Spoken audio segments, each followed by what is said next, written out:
Yes bank ऐसा share बन गया है जिसके बारे में बात करो जितनी ना उतनी कम है, क्योंकि ये शेयर सब लेना चाह रहे हैं और सब सोच रहे हैं कि एचडीएफसी बैंक जैसा बन जाए। अब इसके पीछे का रीज़न क्या है? क्योंकि अभी इसकी परफॉर्मेंस इतनी अच्छी होती जा रही है ना, जैसे कि आप लोगों को मैं दिखा दूँ, नेट प्रॉफिट इनका अभी क्वार्टर रिजल्ट का 129 करोड़ पॉजिटिव में आया है, जो कि एक अच्छी बात है। रिकवर कर रहे हैं अपना पैसा और ये सारी चीज़ों को कर रहे हैं, लेकिन क्या ये शेयर रिवाइव हो पाएगा, उतना हो पाएगा कि नहीं हो पाएगा?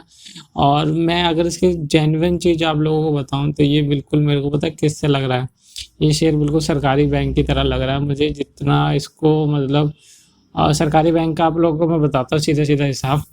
आप इंडियन ओवरसीज बैंक ले लीजिए, बैंक ऑफ इंडिया ले लीजिए, या फिर कुछ ऐसे शेयर्स को अगर आप पकड़ते हैं तो इन बैंकों की कंडीशन ये है कि इसको पीछे से गवर्नमेंट पैसा डालती है तो ये स्टेबल रह पाते हैं, नहीं तो ये बैंक कब इतने आधे से ज़्यादा बैंक हमारे इंडिया में बंद हो जाए।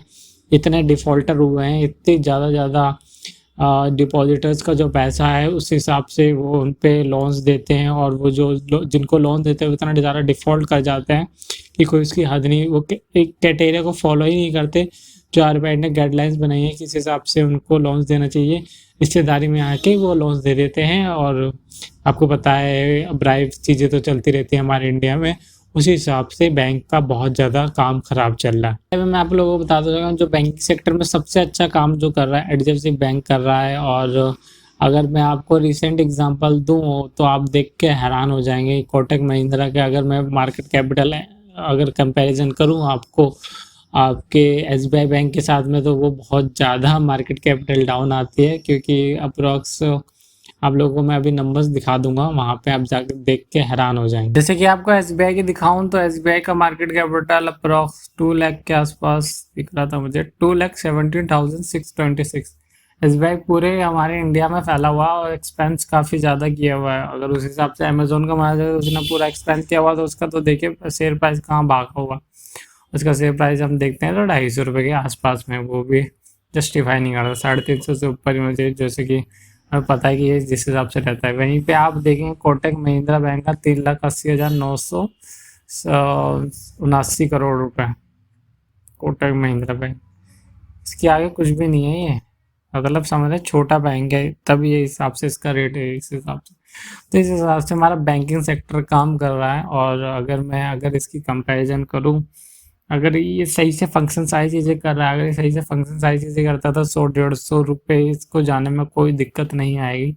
बस सिर्फ 1 साल की बात है। आप इसमें अगर इन्वेस्टमेंट करेंगे इस रेट में तो काफ़ी ज़्यादा अच्छा रहेगा। आपको पता होगा कि जो इसने अभी एफपीओ जो डाला था, जिसमें इसने अपने जो इन्वेस्टर से उन्हीं से पैसा जो मांगा था, तो 12 रुपये के हिसाब से जिसने पैसा मांगा था, तो अच्छा खासा उस पर अभी 2-2.5 रुपये अभी मिल रहा है जिन्होंने इसमें इन्वेस्ट किया था। तो वो तो बड़ी बात नहीं है, क्योंकि 12 रुपये के अगर से 14 रुपये के रेट पे आया, तो डीआई जो इसमें इन्वेस्टर्स है और जिन्होंने इन्वेस्टमेंट करी थी अच्छी खासी 49%, तो ये है कि ये कहीं भागने वाले नहीं है। और एफ भी मेरे ख्याल से कहीं पैसा निकालेंगे नहीं इस रेट पे भी, क्योंकि वो भी लॉन्ग टाइम तक का विजन देख रहे हैं। तो ये जो पब्लिक में है, ये थोड़ा सा अगर कोई लोग होल्ड करके इसको ज़्यादातर टाइम तक के लिए रखते हैं तो इसमें ज़्यादा बेनिफिट हो सकता है। तो मेरे को कंसिडरेंस यही रहेगा कि अगर यहाँ पे आप क्वांटिटी कुछ ऐड करना चाहते तो कर सकते हैं, ज़्यादा इन्वेस्टमेंट मत कीजिए। जैसे आपकी कैपिटल अगर 100% है तो उसमें से आप 5 या 4% की इन्वेस्टमेंट कर सकते हैं, तो आपको कहीं ज़्यादा लॉस नहीं होगा ज़्यादा से ज़्यादा। और इसका मैं अब थोड़ा 50 रुपीज़ तक के आसपास के रेट को तो मान के चल रहा हूँ। अगर थोड़ा सा में सुधार आने लगा है तो एक सडन जंप ज़रूर ले सकता है ये यहाँ से, और आपको इस रेट पे नहीं तो इसके डबल प्राइस आपको ज़रूर देते हुए ज़रूर चला जाएगा। 20 रुपये के रेट तक तो जाएगा ही जाएगा ये। और अगर शॉर्ट टाइम के लिए आप रखना चाहते तो 20 रुपये का शॉर्ट टाइम के लिए आप रख सकते हैं इसमें प्राइस के लिए, कि अपना टारगेट रख सकते हैं, तो वो आपके लिए बेनिफिट करेगा। तो यही चीज़ आप लोगों को दिखानी थी कि कैसे करके चीज़ें होती हैं। और जैसे मैंने कोटक और एसबीआई का एग्जांपल दिया, एसबीआई इतना बड़ा बैंक है फिर उसका प्राइस इतना कम है, और कोटक महिंद्रा वहीं पे 1900 के रेट पे अच्छा खासा ट्रेड हो रहा है।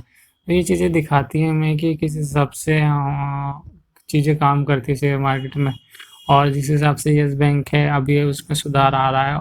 देखिए येस बैंक की जो फंक्शनिंग थी, अच्छा खासा जो काम वो कर रहा था, वो लेवल था एचडीएफसी बैंक का लेवल का, लेकिन उसने जो चीज़ें करी, जिसे डिफ़ॉल्टर करी चीज़ें मिलके, प्रमोटर्स के साथ में मिलके या फिर क्या मैनेजमेंट के साथ में मिलके काम को ख़राब किया, तो वो कंपनी के लिए ज़्यादा ख़राब हो गया, बैंक के लिए।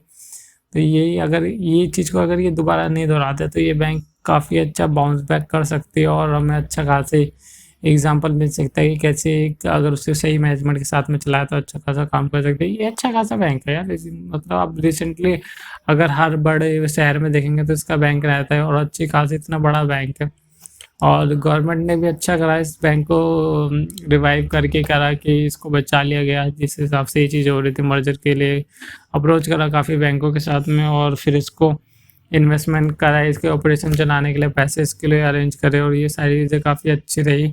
और प्रमोटर जो थे से उनसे सारे स्टेक ले लिए गए, तो वो काफ़ी ज़्यादा बेनिफिट करेगा इस शेयर को लेके अगर इसने सही मैनेजमेंट के साथ में काम किया।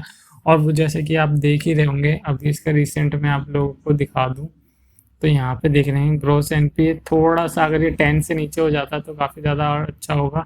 इंटरेस्ट एंड थोड़ा कम हुआ, लेकिन नेट प्रॉफिट इनका इंक्रीज हुआ जिस हिसाब से आप देख रहे होंगे। और काफ़ी लोगों ने इसमें जैसे जियो बीएनबी पारवीज ने भी इसमें टारगेट कहा है 61 के रेट। मैं तो उतना नहीं मान के चलता है, ब्रोकर लोग के रिपोर्ट्स पे ज़्यादा है वो नहीं करता, अहमियत नहीं देता। मेरा तो मान के चल रहा अगर आपको इस रेट में अगर आप लेते 20 रुपये के रेट में आप करता था, वहाँ से आप 20 से 30% अपनी जो आपने कैपिटल लगाई है फिर क्वांटिटी लगाई है वो आप सेल कर दीजिए, फिर वो लॉन्ग टाइम के लिए अगर बढ़ता है तो वहाँ पर उसे छोड़ देना ठीक रहेगा। प्रॉफिट बुक करना सबसे ज़्यादा इंपॉर्टेंट होता है। तो यही शेयर को लेकर रिलेटेड था। अगर आपसे रिलेटेड कोई भी क्वेश्चन है मुझे ज़रूर पूछेगा। मेरे को यही जानकारी देते हैं अगर इस रेट में आप ले रहे हैं तो काफ़ी ज़्यादा बेनिफिट करेगा।